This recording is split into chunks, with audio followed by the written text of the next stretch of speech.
Hi everyone, Lynn here for Lindy Stamp Gang, and I have another project share for you today.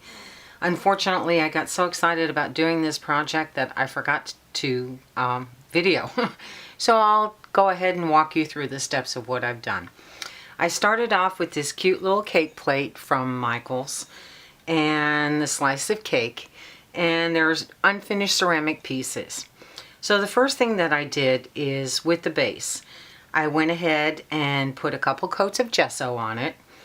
And the first thing that I did, and you'll see it better right here, is that I went ahead and laid down my stencil, and this is a Rhonda Palizzari stencil.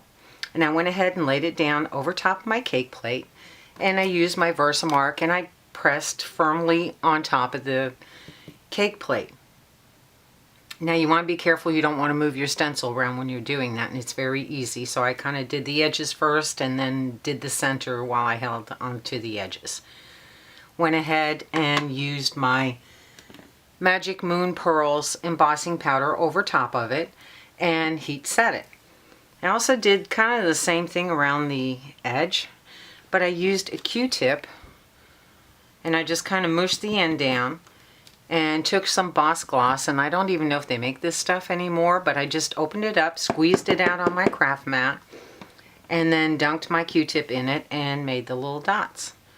And once again, added some more Magic Moon Pearls and heat set it. Once it was dry, I went ahead and sprayed the whole thing with Tiffany Lou Blue Starburst sprays. And I just love the effect that it created. For the bottom of it, I added a little bit of lace, and that's it. That's all I did on that one. The cake was a little bit more daunting. I knew the kind of look that I wanted. I wanted the cream, or frosting as you will, to shine. And I first started off by using soft gel medium, and I actually had the gloss, not the matte. And I didn't like how it looked on the cake itself.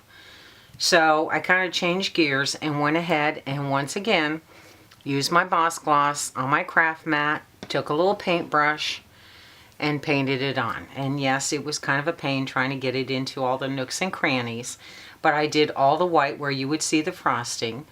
So I went ahead and did all that, and then again, Magic Moon Pearls. Love this stuff. Love, love, love. So that was the easy part. As for the strawberry, I did the same thing again with the Boss Gloss, put it on my craft mat, and went ahead and painted it on. And this time I used two colors of embossing powder. I put a little bit of Hibiscus Rose Orange down, and then over top of that I added the Raspberry Plum. And this is like one of my new favorite colors. Oh my God. Love, love, love. Now the challenge with heat setting on a curved surface is that it's very easy for your embossing powder to move around, and you can see that it did in spots here and there that it's lighter. And you know what? It's okay, because strawberries aren't always all red all the way around. Now I did have a few mistakes here and there, a little bit more red on the green, but that's okay. Adds to the realism. Now for the leaves, I used Spring Leaf Chartreuse and Oak Leaf Olive. And again, I used my paintbrush to paint on the Boss Gloss, and then went ahead and put the embossing powder on top and then heat set the whole thing. The chocolate part of the cake was a little bit more difficult to do. I started off by using excuse me, Starburst sprays in Cadbury milk chocolate.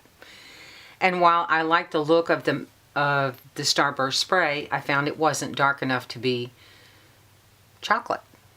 So I went ahead and took out some craft paint and painted it with a burnt umber brown, and then went over top, brushed on my Starburst spray in the Cadbury milk chocolate.